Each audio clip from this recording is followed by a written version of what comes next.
Hello guys, അപ്പോൾ നമുക്ക് നല്ലൊരു മുളക് ചമ്മന്തി ആക്കിയാലോ. അതിനാദ്യമായിട്ടൊരു കടായി അടുപ്പത്ത് വെച്ച് അതിലേക്ക് വെളിച്ചെണ്ണയൊക്കെ ഒഴിച്ച് വറ്റൽമുളകൊക്കെ ഇട്ട് നമുക്ക് നന്നായി ഒന്ന് ഇളക്കിയെടുക്കാവേ. അതിനുശേഷം നല്ല ചെറിയുള്ളിയും നല്ല വാളംപുളിയൊക്കെ ഇട്ട് നമുക്ക് പിന്നെയും നന്നായി വഴറ്റിയെടുക്കാം.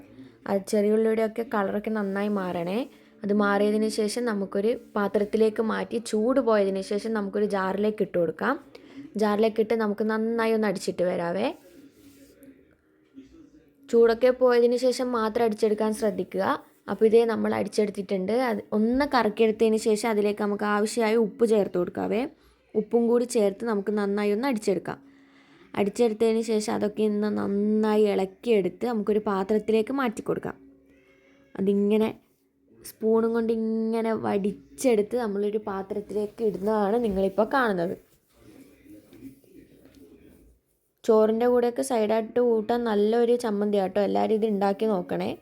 അത് വടിച്ചെടുത്തതിന് ശേഷം നമ്മൾ ആ ഉള്ളിയും വറ്റൽമുളകൊക്കെ ഇട്ട് വഴറ്റിയ എണ്ണ ഉണ്ടല്ലോ, അതും കൂടി അതിലേക്ക് ചേർത്ത്, അതാണ് അതിൻ്റെ മാസ്റ്റർ പീസ്.